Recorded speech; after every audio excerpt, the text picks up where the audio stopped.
Age transitions in Civ 7 are currently murdering the game. Yes, I'm being a grumpy Yorkshireman again, but I think that this topic is important. It's one of the fundamental problems with Civ 7 right now, and I know that a lot of you feel the same. So what's not working? Why isn't it working? And how can it be fixed? Let's talk about it. Age transitions aren't working because there's so much change between ages.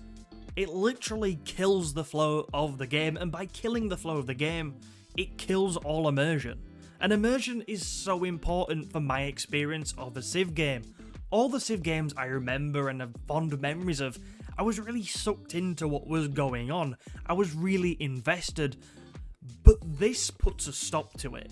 So much changes between ages. Some of these things, like the civilization and the game mechanics, these are huge things, but some of them are just smaller and just annoying, like losing a lot of your military units if they're not attached to a commander, kind of frustrating.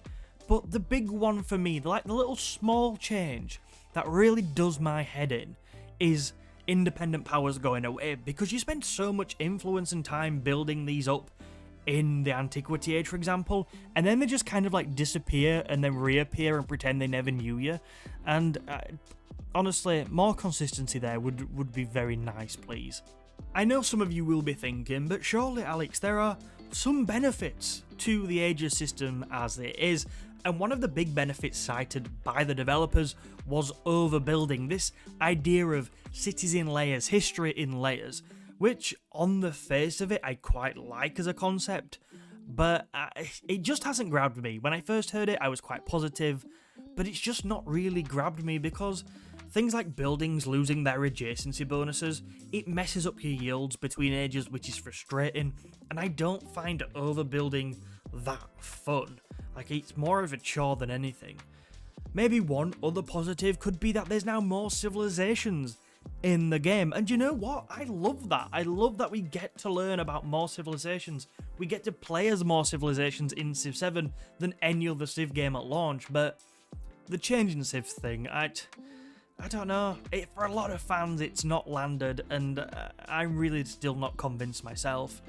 And the final thing, maybe you could argue, and this is definitely the case by the way, it limits snowballing. If you think back to Civ 6, one of the problems with Civ 6 why a lot of players didn't see the game right through to the end, not too far in, you'd get ahead of the AI, and because of the way the AI work, they were never going to catch you up and pass you again, so you just snowball past them.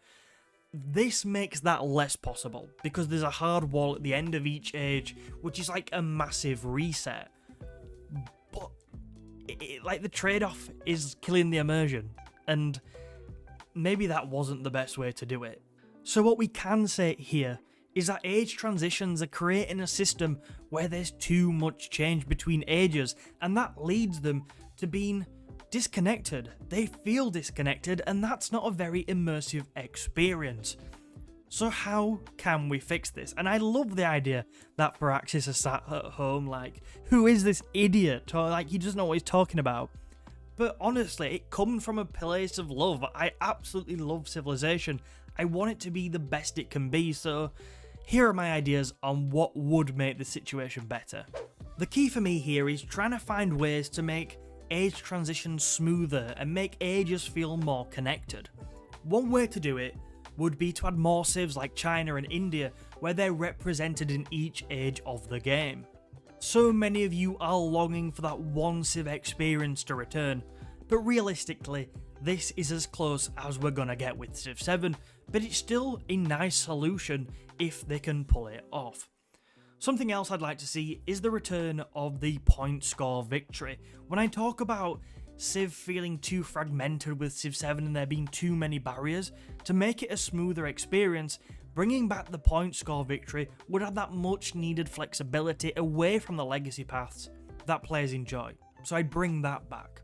There is one huge point I have that I think would fix so many of these problems, but before we get to that, I also want to mention a couple of ideas like adding an option to upgrade all out-of-date buildings. Yeah, I know that's not going to be really easy because different buildings are unlocked at different stages in the tech and civics tree, but it would really solve the overbuilding issue in my opinion. So I'd like to see that. And please, please stop deleting independent powers in different ages. Like, it's just annoying, so please just stop it. Let's just add more options for how we can develop those relationships in later ages, rather than just starting from a blank canvas again. But if they really want to solve this problem of too much disruption between ages, they need to minimize the gaps between them, and the only real way to do that is to either extend the ages so there's less time between them, or to add new ones. For example, the antiquity to the exploration feels like an enormous gap. Why not put like a medieval or Middle Ages age in there? I think that would really help the immersion and would make the whole game feel more connected. Do you think age transitions are killing Civ 7 right now? And do you agree that hardwood in the Antiquity Age is just an annoying resource? Like, if you do, why not watch the video on screen now? Thank you for watching this. Let me know what you think in the comments, and see you soon.